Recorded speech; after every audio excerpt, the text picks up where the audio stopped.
4 perkara kalau mau ke bahagia. Ini 4. Mudah-mudahan pulang ki di sini bahagia semua maki. Ya. Nah, apa resepnya? Yang pertama kata Nabi, darun wasi'. Apa itu Ustaz? Rumah besar dan lapang. Nah, Nabi Lau, tidak masuk mas saya Ustaz. Rumahku tipe 21. Baru masuk sampai mungkin di dapur. Iya toh? Iya toh? Iya. Baru ki masuk, sampai mungkin di dapur. Nabi bilang ada temanku, Nabi bilang, baru ki meludah di luar, sampai di dapur. Iya toh?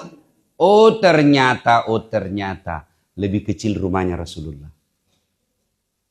Bapak Ibu, saya sarankan kalau pergi umroh, jangan cuma pergi update status. Pergi lihat itu rumahnya Rasulullah.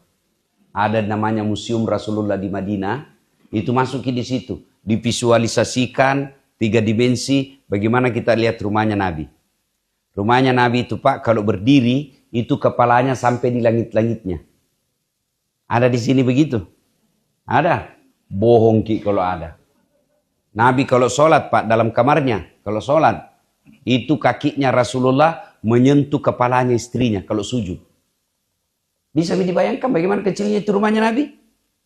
Tapi pernah kita dengar Nabi kekerasan dalam rumah tangga? Pernah kita dengar? Tidak. Pernah kita dengar Nabi galau? Pernah kita dengar Nabi pinjol? Iya toh. Masya Allah. Tapi apa yang selalu kita dengar? Nabi berkata, baiti jannati. Rumahku laksana sorga bagiku. Bapak, rumah tipe 75. 3 lantai. Kamar 7. Ber-AC semua.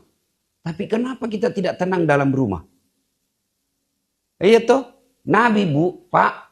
Kita tahu berapa istrinya Nabi? Itu ibu nak pura-pura lagi tidak tahu.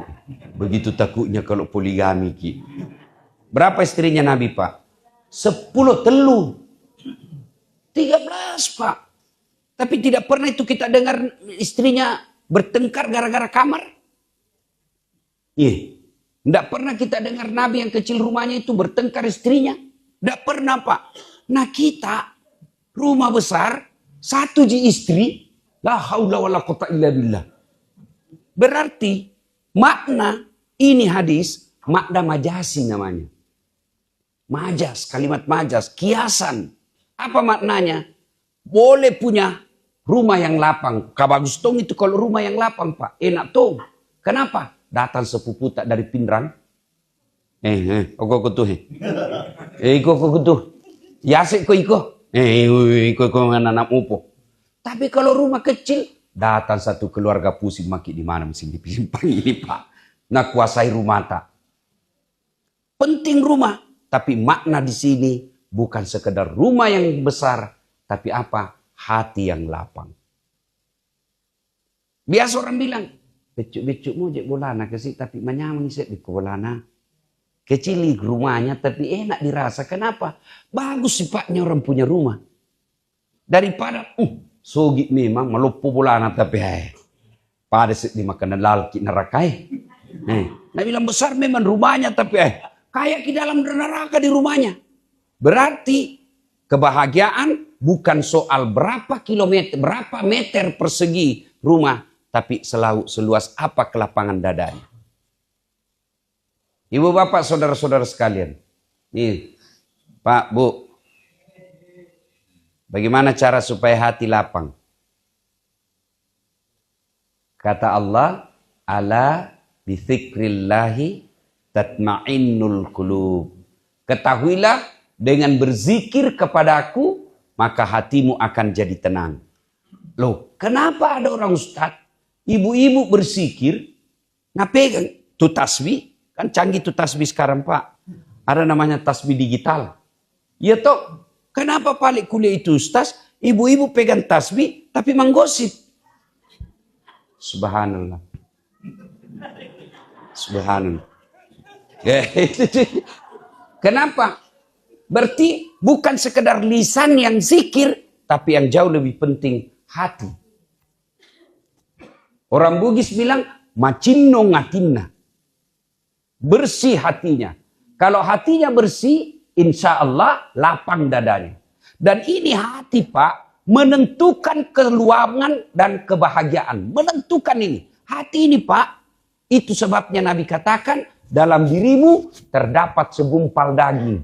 Ada juga ulama mengatakan segumpal darah.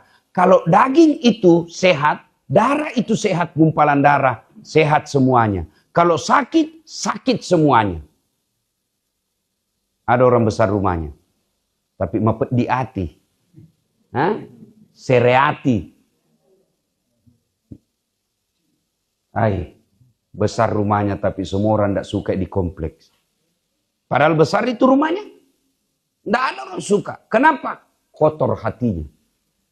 Mungkin lihat itu namanya hebatnya itu hati Pak.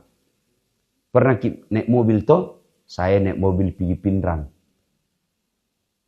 Yang pegang setir apa? Apa? Tangan. Yang gas rem apa? Kaki. Yang melihat rambu lalu lintas apa? Mata. Yang berpikir sepanjang jalan? Otak. Tapi begitu ada tikungan, apa tertulis? Hati-hati. Jatuh? Tidak ada tertulis otak-otak. Rumah makan itu otak-otak. Iya toh? Di bandara. Yang menulis pengumuman, tangan. Yang melihat salah ketik, mata. Yang berpikir kalimat tepat, otak. Tapi ada pengumuman, apa nak bilang announcer? Perhatian, perhatian. Tidak ada bilang, perotakan, perotakan. Ini penting. Makanya, kalau mau lapang hati, bukan dengan harta. Mau lapang hati, bukan dengan popularitas. Mau lapang hati, agama. Ini yang datang begini. Agama itu membuat hati kita lapang. Kalau ada masalah, orang yang lapang hatinya, dia tidak akan jadi cemas. Kalau orang yang lapang hatinya, ada persoalannya, dia tidak akan pernah stres. Kenapa? Dia sudah lapang hatinya menerima. Nah ini contoh ibu ya. Ada ulama, ustadz, guru, kiai, didatangi sama muridnya. Nah bilang muridnya, guru, banyak ini masalah aku bela. Himpitan ini rasanya hatiku ini mau pecah. Banyak sekali masalahku. Gurunya lalu dia bawa ke sungai ini muridnya. Kita tahu di sungai bu? Kita tahu di sungai bu? Tuh? Nah, dia bawalah ke sungai. Lalu gurunya mengambil satu genggam garam. Peje. Ya, sebenarnya itu ini yang natakuti orang penyakit garam.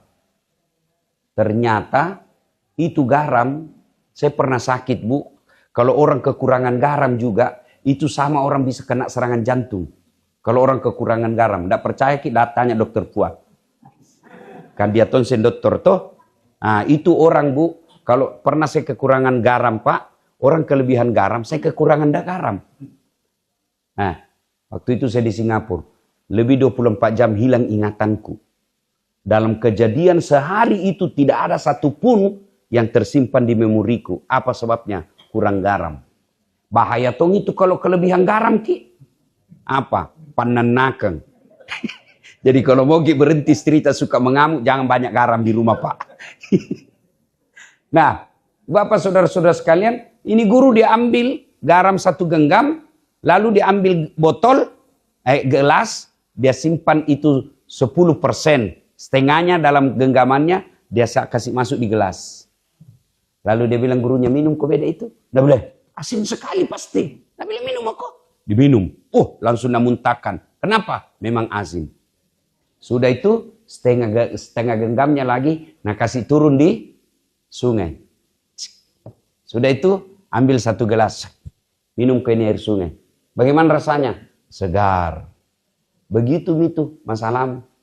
Kalau lapang hatimu menerima masalah, maka garam tidak akan berarti karena seperti dalam sungai. Tapi kalau hatimu sempit, seperti garam dalam gelas. Mapetjimu rasa. Begitulah hidup. Kelapangan dada hanya didapat dengan agama. Dan salah satu untuk kelapangan dada itu harus sering dengar dakwah. Ini gunanya orang dengar ceramah. Nah bilang itu terus, nah bilang, kenapa? Kalau begitu jam aku juga makan. Kayak itu terus jinu makan. Iya toh. Kalau begitu jam aku mengaji. Kan dari zaman Rasulullah 1400 tahun yang lalu masih begitu itu juz Quran. Kenapa diulang-ulang? Supaya lebih bagus, lebih mantap.